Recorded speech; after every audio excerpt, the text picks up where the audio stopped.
Oke, kita berjumpa lagi dengan saya Agus Robert, masih terus membicarakan tentang chainsaw.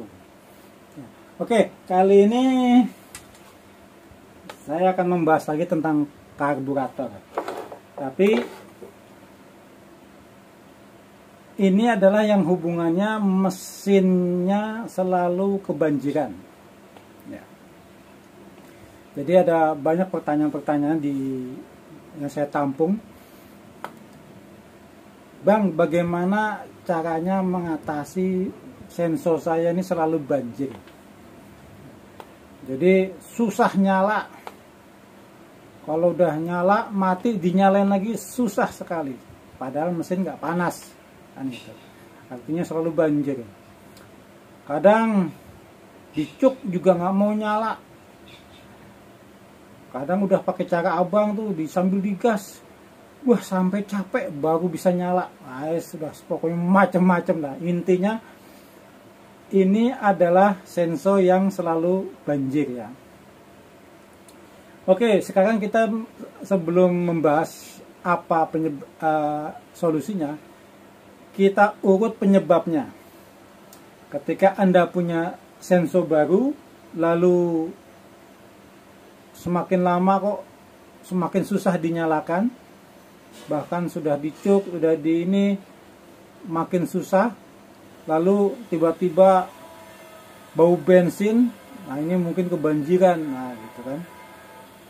Yang pertama, kalau Anda punya rutinitas penebangan yang intens, setiap hari nebang belah, maka sudah punya kewajiban untuk pemeliharaan karburator minimal sebulan sekali dibongkar. Minimal. Ya, bisa 2 kali atau bisa sekali. Ya. Lalu apa kalau dibongkar? Tentu yang dibongkar adalah bagian bensin dan membran pompa ya. Ini kalau Anda punya 070 ya. Jadi tentu pasti di saringan bensin ini akan sangat banyak kotoran. Lalu di sini juga banyak sekali kotoran. Lalu di membrannya ini juga pasti juga kotoran juga banyak. Lalu di sistem pemompanya bisa jadi juga kotor ya. Atau kalau Anda punya model lain yang seperti ini buat mesin-mesin, nah ini buat 440 ya, yang posisinya atas bawah. Atas bawah yang 070 ya. Kalau ini bagian sisi atas sisi bawah. Kalau 070 kan bertumpuk ya. Ini yang bagian filter bensin ya. Terutama yang bagian filter bensin ini paling banyak sekali kotoran, paling mudah ya. Bagian filter bensin. Nah, ya.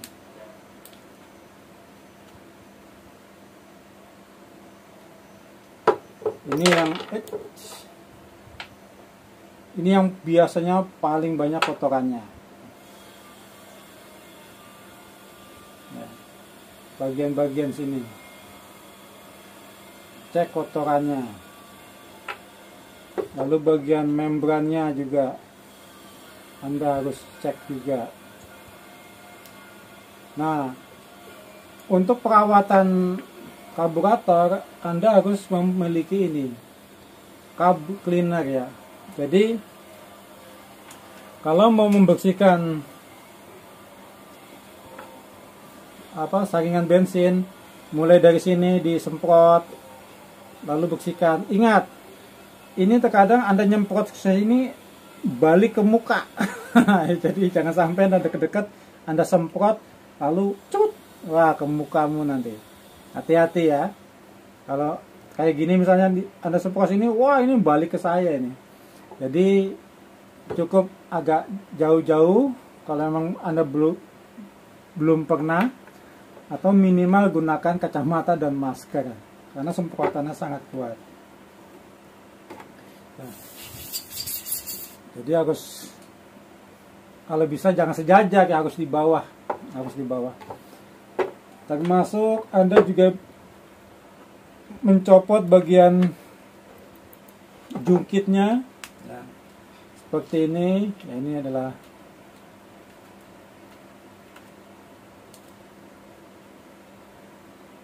pelampungnya, terus jungkitnya ini ya, dan pernya ini yang mesti juga harus Anda perhatikan ya. Jangan sampai ujungnya ini atau kelihatan sudah lecet atau aus. Lalu juga perhatikan membrannya masih elastis atau tidak, atau kaku ya.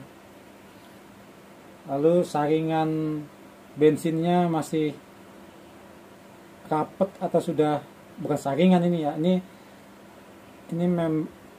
membrannya ini harus rapet ya.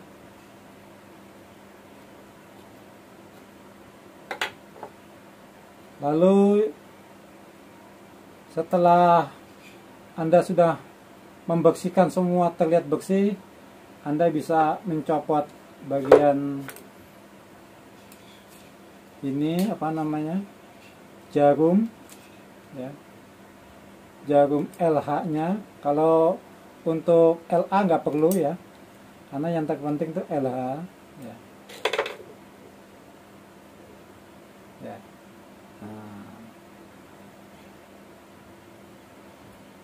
ini dilihat kondisi jarumnya masih kondisi baik atau tidak. Anda jangan sampai kebalik ya. Yang bagian H itu lebih pendek jarumnya ya. Ya. Pokoknya kalau jarum yang lebih pendek itu biasanya H, yang panjang itu L. Jangan sampai kebalik. Lalu Anda bisa membersihkan lubang-lubangnya, disemprot saja. Lalu ini juga dilihat dratnya. Nah, ini kondisinya, apakah dia masih bagus, apa sudah aus ya. Karena itu nanti berhubungan dengan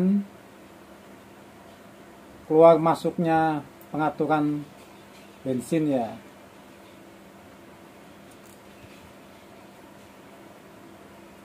Oke. Jadi kalau Anda sudah rutin melakukan perawatan karburator, saya yakin tidak akan pernah terjadi kebanjiran. Jadi indikatornya begini, saya itu kalau settingannya sudah optimal, lalu ketika menghidupkan sensor, misalnya pagi-pagi gitu ya, itu Anda cuk, lalu diselah sampai lebih dari 6-7 kali, kemungkinan karburatornya sudah ada masalah. Kemungkinan. Karena nanti penyebabnya lain banyak. Tapi intinya kalau kompresi mesin bagus, pengapian bagus, lalu Anda cuk engkol lebih dari 6 kali nggak bunyi greng, itu mesin sudah, kondisi karburator sudah nggak bagus, dan itu wajib Anda servis ya. Dan itu udah pasti kebanjiran. Kalau sudah 6 kali 7 kali dicuk nggak mau, apalagi sampai 10 kali dicuk nggak mau, itu udah jelas kondisi banjir. Anda bisa lihat, buka nanti di akan keluar banyak bensin keluar dari situ. Itu namanya kebanjiran.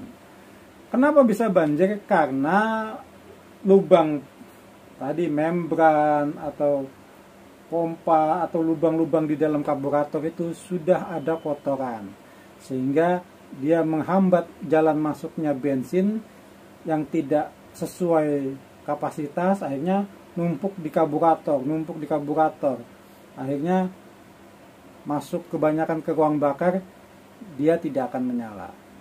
Seperti itu. Jadi kalau Kalau sudah seperti itu, itu sudah harus diservis.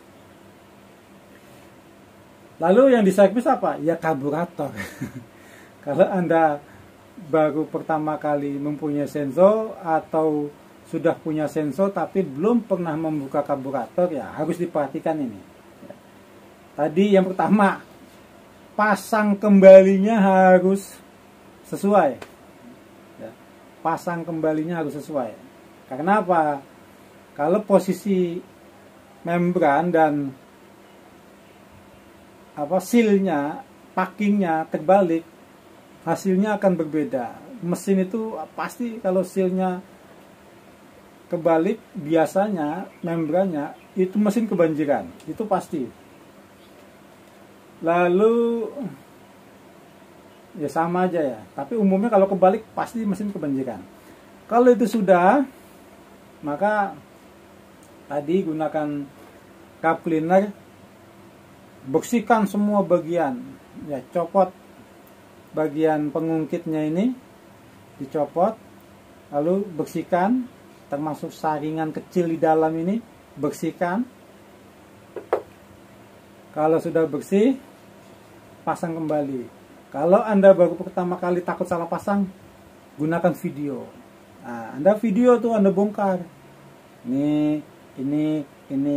Jadi kalau Anda bingung, setel aja lagi videonya, gitu. Kecuali Anda bisa atau mempunyai tentang part diagram mesin yang Anda punya, itu mudah. Tapi kalau enggak, gunakan video, lebih aman. Anda membongkar itu, Anda taruh terpisah, kumpulkan gitu. Nanti mudah. Anda lupa, pasti lupa. Pasti kalau pertama kali lupa. Kalau Anda video, oh kayaknya salah. Coba saya lihat, oh ternyata betul. Itu fungsinya video, merekam ya. Jadi kalau sudah mesin kebanjiran, artinya ketika sudah sering kebanjiran, lalu Anda harus menghidupkan mesin dengan cara digas sambil di starter, ya.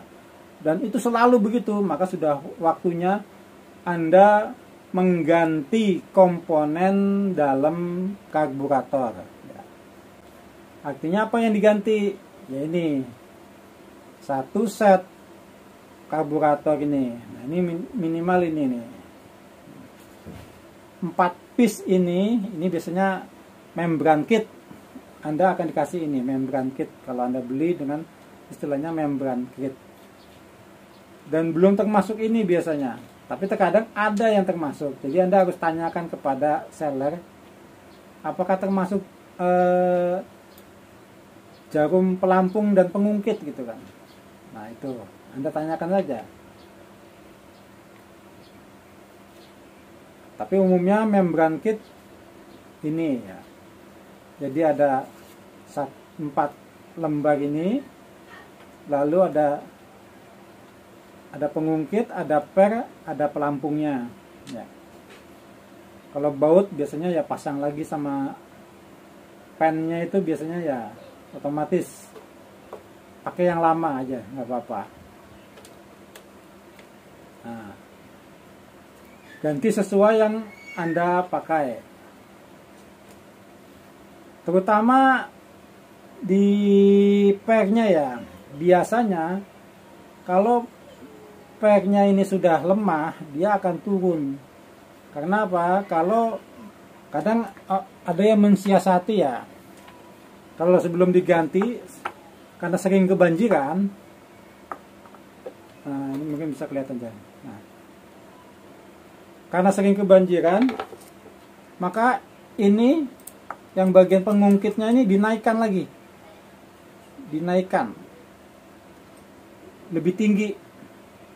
Biasanya secara umum adalah sejajar ya, secara umum ya, sejajar dengan ini ya. Anda lihat apakah pengungkitnya ini sudah di bawahnya yang obeng ini, dilihat setelah dijajarkan begini.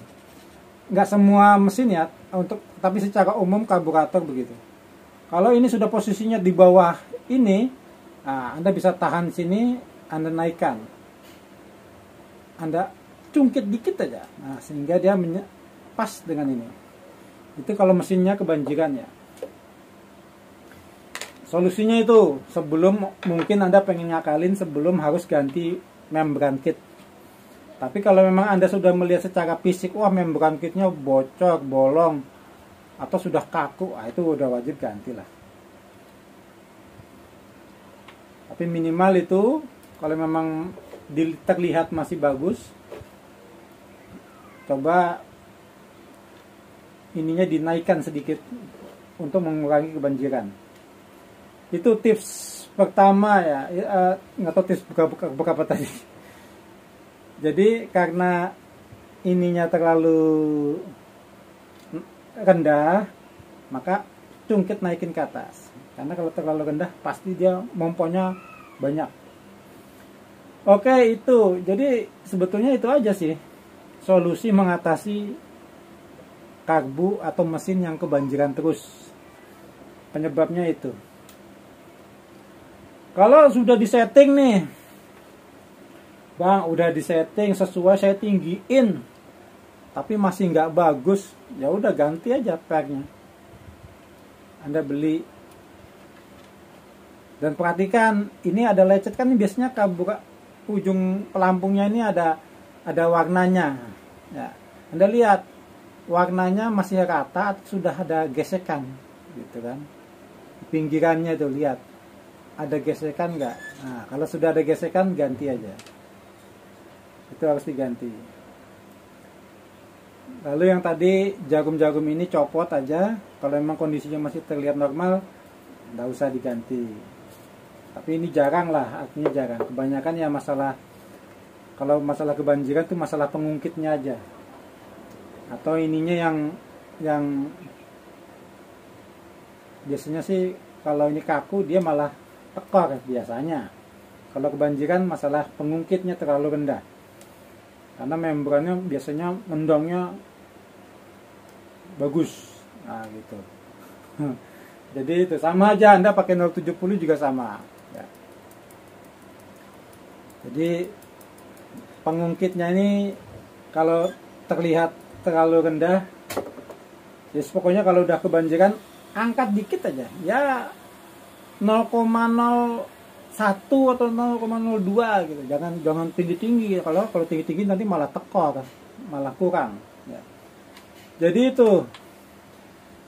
Lalu membran kit sudah ganti, Bang, semua udah ganti, bahkan saya ganti karbu baru masih banjir. Wah, ini dia.